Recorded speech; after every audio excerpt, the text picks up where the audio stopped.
जी आजाद मैदान में आप मौजूद हैं।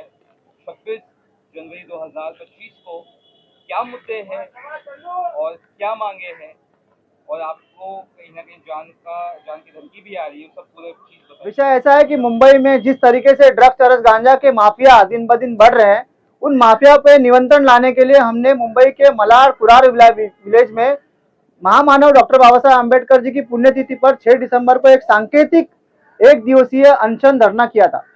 उस धरने के आंदोलन के अनुसार हमने सिर्फ डीसीपी जोन 12 मैडम को एक संकेत दिया था कि इस विभाग से ड्रग्स चरस गांजा अफीम एमडी बटन जैसे जहरीले पदार्थ को बेचने वालों के खिलाफ कार्रवाई करे, क्योंकि हमारे अनेक युवा पीढ़ी इसकी वजह से बर्बाद हो रही है। पर हमारे जोन 12 की डीसीपी स्मिता पाटिल मैडम अपनी पैसे के मिलने के वजह से, हफ्ताखोरी के वजह से, जो उनको उसके ऊपर जो काली जो कमाई मिलती है उसको बचाने के लिए उन लोगों का उन्होंने संरक्षण दिया। और आपको बता दूं कि 29 तारीख तक उन्होंने नाम मात्र कार्रवाई के खाली दिखावे के छोटे छोटे लोगों पर कार्रवाई करने का उन्होंने खाली दिखावा किया। जब 29 दिसंबर को हमने एक भव्य रैली, जो सांकेतिक रैली है, प्रशासन की आंखें खोलने के लिए की, तो हमारे साथ कई छोटे छोटे मासूम बच्चों पर कुल मिलाकर 8 से 10 लोगों पर इन्होंने फर्जी एफआईआर किए। एक बात सबसे बड़ी बात है कि नशा बेचने वालों पे एफआईआर नहीं हुआ, नशा बंदी की मांग करने वालों पर एफआईआर हुआ। इससे बड़ी शर्मनाक बात क्या हो सकती है? ये जो मेरे बाजू में जो बच्चा बैठा है, उसके एक किडनी नहीं है, फिर भी इसके ऊपर एफआईआर किया गया। अब उन ऑफिसरों को शर्म नहीं आ रही है क्या? उनके घर पे बच्चे नहीं है क्या? जो व्यक्ति अपने एक किडनी ना होने के बाद भी ऐसे संगीन विरोधियों के खिलाफ आंदोलन करता है, उसको उसके खिलाफ एफआईआर होता है। अरे आपको शर्म आनी चाहिए। आपकी खाकी निकाल के ना रख दो और मंदिर के आगे भीख मांगो। ऐसी हालत आपकी भिखारी जैसी हो गई, क्योंकि हफ्ता वसूल करना भीख मांगने से भी बड़ा काम है और आप भिखारी हो गए हो। आपको शर्म नहीं आ रही है? आपकी वर्दी की गरिमा को आप बेच रहे हो, ऐसे नशेड़ियों को समर्थन कर रहे हो। ये रुकता हुआ न देखकर स्मिता पाटिल डीसीपी जो मैडम है, आज भी वो मेरी बहन के माध्यम से, अगर वर्दी छोड़ दे तो मेरी बहन है, पर वर्दी का उन्होंने अपमान किया। उनका अपमान, उनको उनकी वर्दी निकालने के बाद ही मुझे मेरी जिंदगी को राहत मिलेगी, मेरी आत्मा तृप्त होगी, क्योंकि वो पुलिस अधिकारी होने के लायक नहीं है।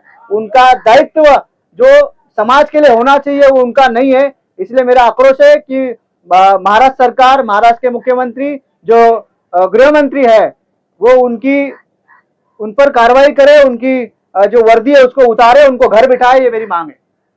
क्या कुछ इसके आगे आप करने वाले हैं? मान लीजिए आपकी मांगी पूरी नहीं होती है, तो आगे क्या कुछ आजाद मैदान में किसी भी तक का पड़ना है? जब तक उनकी वर्दी नहीं निकल जाती तब तक का ये आंदोलन जारी रहेगा, और वर्दी तो उतार के रहूंगा मैं। और जो यूनिवर्सिटी की जो समस्या है उसको लेकर आपने इससे पहले भी इस तरह की रैली की थी, इस तरह के आंदोलन प्रदर्शन आपने किया था, तो क्या कुछ कहना चाहेंगे? कितना फर्क पड़ा है यूनिवर्सिटी में? डिंडोशी में पुलिस एक्टिव हो गई है। पुलिस मुझ पर तड़ीपारी का कार्रवाई करने के बाद कल से ही मुझे झंडा वंदन करने के लिए फोन पे फोन करा रही है।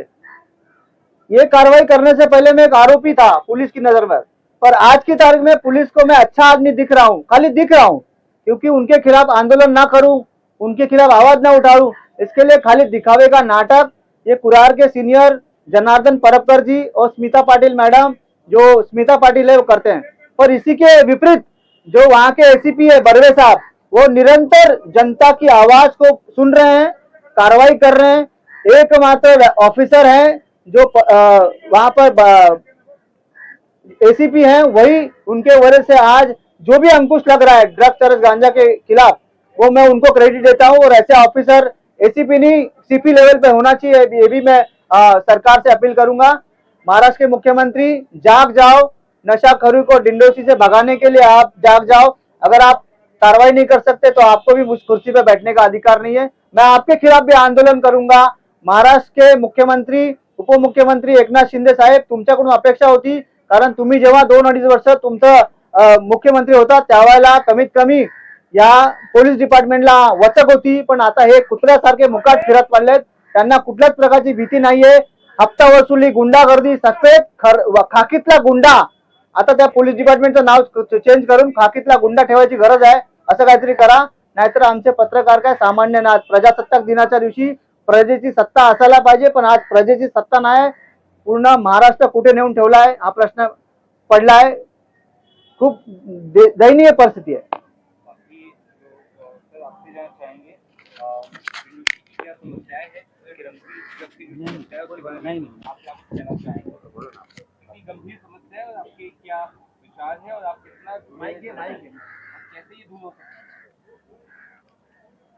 जो अभी ये जो कदम उठाया है हमारे पांडे जी, पत्रकार पांडे जी ने बहुत ही अच्छी तरह से जो अभी ये जो आंदोलन हम लोग किए, क्योंकि हमें पता है आंदोलन करने से हमारी मांगे पूरी हो सकती है. अगर इसके आगे अगर नहीं होती, उसके आगे भी हम लोग बहुत कुछ सोच रखे पांडे जी ने हमारे, वो हम आगे करेंगे. पर ये हाँ, साम दान दंड भेद जो भी है, हमारे जिस तरह के संविधान ने जो हमें अधिकार दिया है, उस अधिकार के हिसाब से हम आगे और बहुत कुछ करते जाएंगे. पर हमें पूरा विश्वास है हमारे मुख्यमंत्री पर. हमें जल्द से जल्द ये जो हमने जो किया है आंदोलन, इस आंदोलन के देख के वो हमें जल्द से जल्द इसके ऊपर हमें न्याय दे. एक बात और आपको कहना चाहूंगा आपके चैनल के माध्यम से. सबसे पहले तो हमने उनको बताया, फिर समझाया, फिर एक बार जताया, और अगर फिर भी बात नहीं सुने तो हमको मजबूरन लाठी डंडा लेके उतरना पड़ेगा. क्या देवा भाई? और ऐसे नशेड़ियों के खिलाफ हमें खुद ही कार्रवाई करनी पड़ेगी. इसीलिए साम दाम दंड भेद सभी तरीका का इस्तेमाल करके हम हमारे विभाग से ड्रग्स, चरस, गांजा, अफीम, एमडी जैसे जहरीले पदार्थ के विक्रेताओं को मार मार के भगाने पे मजबूर हो जाएंगे, चाहे हमारे पे 500 एफआईआर हो या 1000 एफआईआर हो. हम डरेंगे नहीं, रुकेंगे नहीं, झुकेंगे नहीं और इसके खिलाफ कार्रवाई की मांग करते रहेंगे.